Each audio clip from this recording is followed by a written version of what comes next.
On Tuesday, the Cowboys report to training camp in cool Oxnard, California. A disappointing 9-7 season last year for Dallas, but as usual, for some, hopes are high, especially if Zeke Elliott stays on the field all season, if Dak continues to develop a quarterback, if the offensive line stays healthy. Lots of ifs here, I realize. It is always a spectacle. Big crowds tend to show up for the workouts at the River Ridge complex in Oxnard. This offense clearly revolves around the third-year quarterback Prescott and third-year running back Elliott. Head coach Jason Garrett entering his 8th full season as the Cowboys head coach. The team arrives Tuesday. Opening news conference is Wednesday. The first practice in Oxnard is Thursday. Cowboys radio analyst Babe Laufenberg with us. Camp coming up. Babe preparing for his 26th year as the full-time color commentator. Wow. You getting better at this each and every year? You learn something new every day type thing? Can you believe it's been this long? How many questions can I ask you? Yeah, well, and of those 25 previous years, my most memorable was the one I got to spend with you in the booth. Yeah, because Mike Doocy did it for a year with me. Yeah, that was the shortest stint in the history of Cowboys radio, but it was a lot of fun. That was great. I still love it. I love camp. I love football. I don't know how you do the job if you didn't. But I don't even consider it a job. I really don't. I'm working with Brad and Christy on the radio broadcast, and all the people that I probably can't mention, our statistician Bob Thomas, our producer Danny Miles, Ted Nichols-Payne, just a great group of people. Yeah, great team and an outstanding broadcast. Cowboys not so outstanding last year at 9-7. What's your biggest concern from a Cowboys standpoint entering this camp? My biggest concern is one that probably doesn't concern a lot of people, but I'm sure it concerns the head coach if he held his feet to the fire, and that is, where is the juice going to come from in practice? Because remember, Jason Witten supplied it in practice at training camp. Des Bryant supplied it. Orlando Scandrick supplied it. They got everybody going. And I don't know who that guy is. Sean Lee's obviously there, but it's a big change for him. And I always remember, Deuce, when Jason Garrett would give those veteran players the day off. Des took the day off, Witten took the day off, Scandrick took the day off. There was a noticeable drop in the intensity of the practice. I mean, noticeable. And those guys aren't going to be there next year. Can the quarterback, not that he's not kind of a fiery guy anyway, but typically does that come from someone other than the quarterback, or can Dak Prescott change in a way that he provides more of that? You know, it can, and it will, and obviously there's a void there, so you know, typically when there's a void or a vacuum, somebody or something comes in to fill that void. And I think Dak will be more assertive. He's in his 3rd year. I always go back to this, too. So I remember when Troy Aikman was a rookie, right, and I'm still playing. Tom Rafferty was the center when he started out. Troy's a rookie. Even though he's a #1 pick and all the other stuff, he said, I mean, Tom Rafferty had been to and won Super Bowls with those powerful Cowboys teams. And he's like, I'm going to tell this 14-year veteran what to do. So Dak is at that point now. He is getting into that veteran leadership role, and I think he will be more assertive and take more control of the team. Not that he hasn't, but all of a sudden there aren't those other guys to do it, so somebody's going to step in. I think it will be Dak. You've referenced the absence of Des and Witten from a leadership standpoint.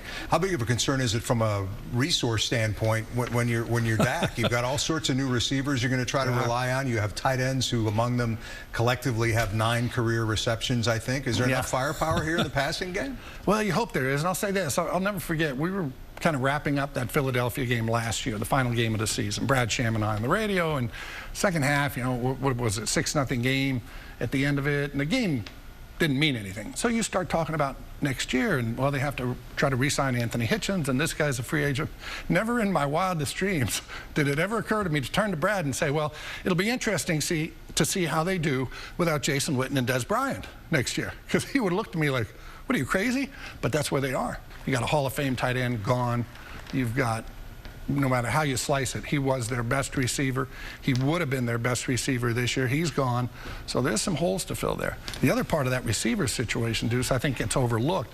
People say Cole Beasley had a bad year last year. He didn't have a bad year.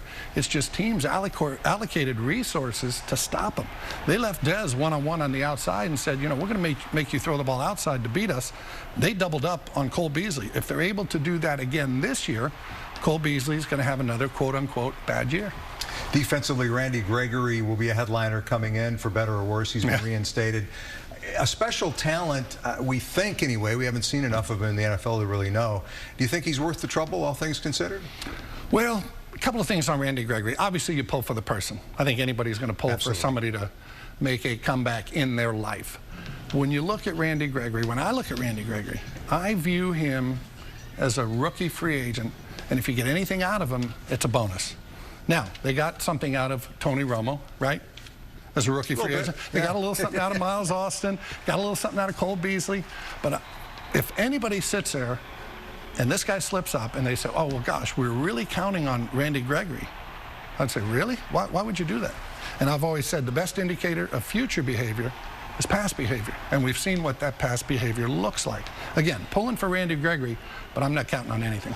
As we wrap up this segment, quick word on the NFC East, where the Super Bowl champs from Philly won it with a backup quarterback. Washington has a new quarterback. Giants have a new running back they think is a real game changer. Yeah. Eagles still obviously the favorite in the NFC East, or we're going to overthink this and say they're not?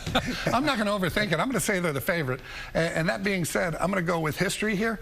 No team in the NFC East has won 2 years in a row since the Eagles in 2004. They won the division in 2001, 2, 3, and 4. Nobody's repeated as a champion since. So history tells you it's going to be somebody new, but I have no idea who. And I think you clearly have to install the Eagles as the favorite going into the season. Much more with Babe Laufenberg coming up. We'll discuss some NFL rules changes and more. That's ahead.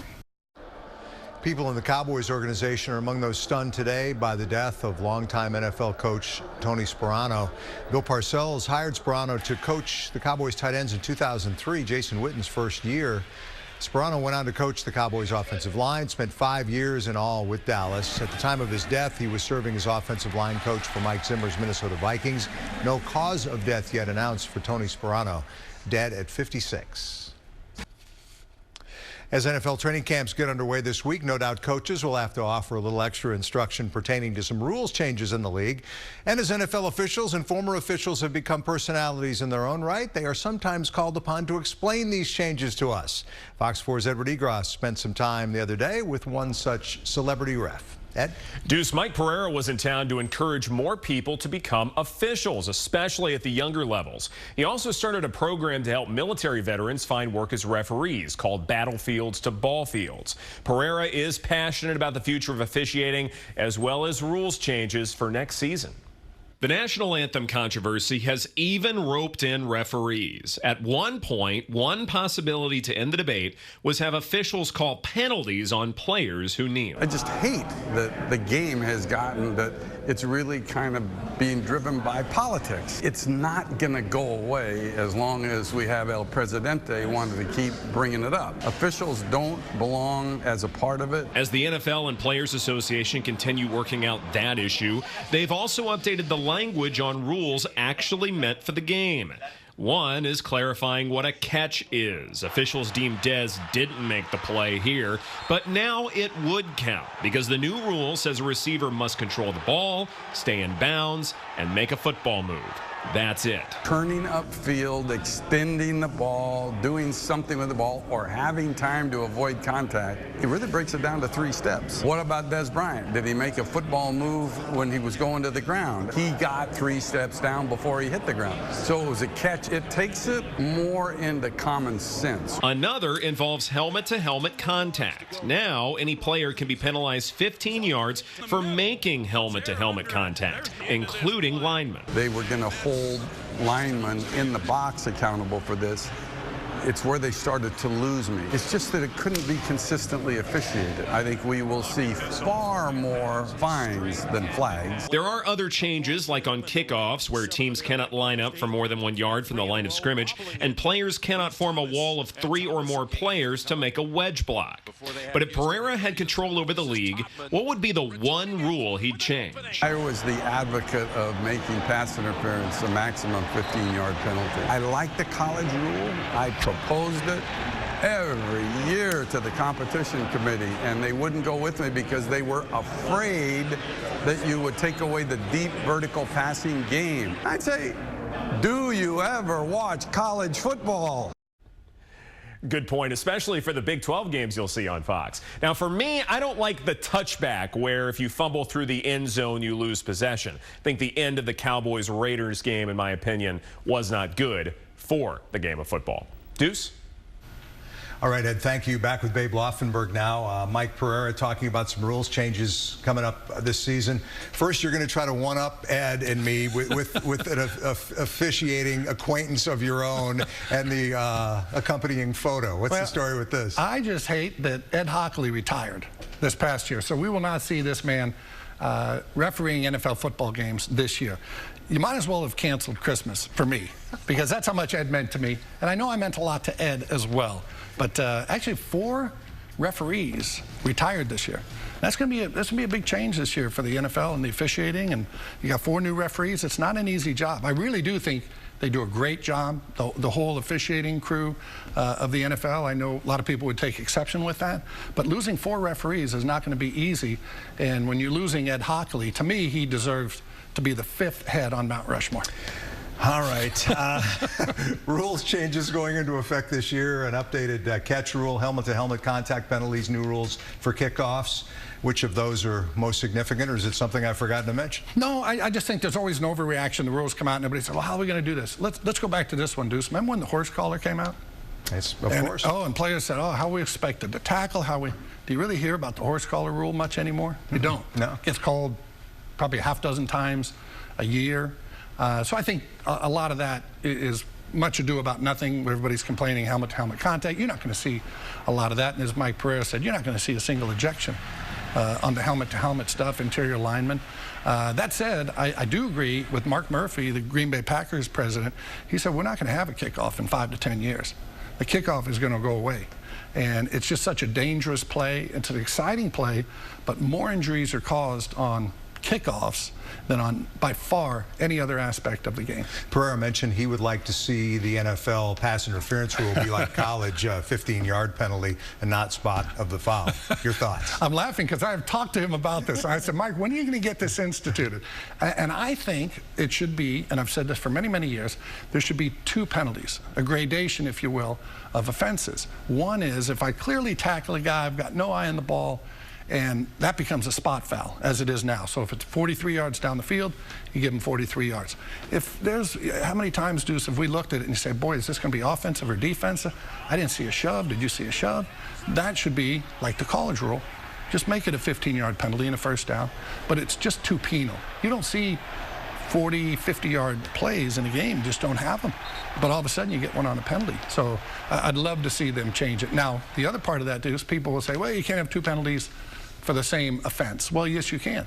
We have a roughing the punter, right? We have a roughing the kicker, and we have a running into. Yeah, the right. one is 5 yards, not an automatic first down. The other is 15, an automatic. We had it with the face mask rule, right?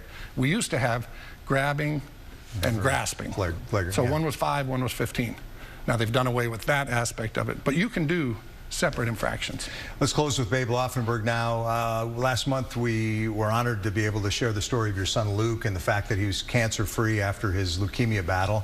Give us an update on the young man. How's he doing? Doing great. Hair's coming back, body's coming back. Obviously, we did the interview with you. You came out to the house. He enjoyed it very much. Matter of fact, he said, tell Mr. Doocy I said hello. And then he also said, Dad, can you, I have it underneath here. He said, can you give him this invoice? And I said, well, I mean, he thought it was like a paying gig. And he said, I know how much money Doocy makes. I think I should get a little bit of it.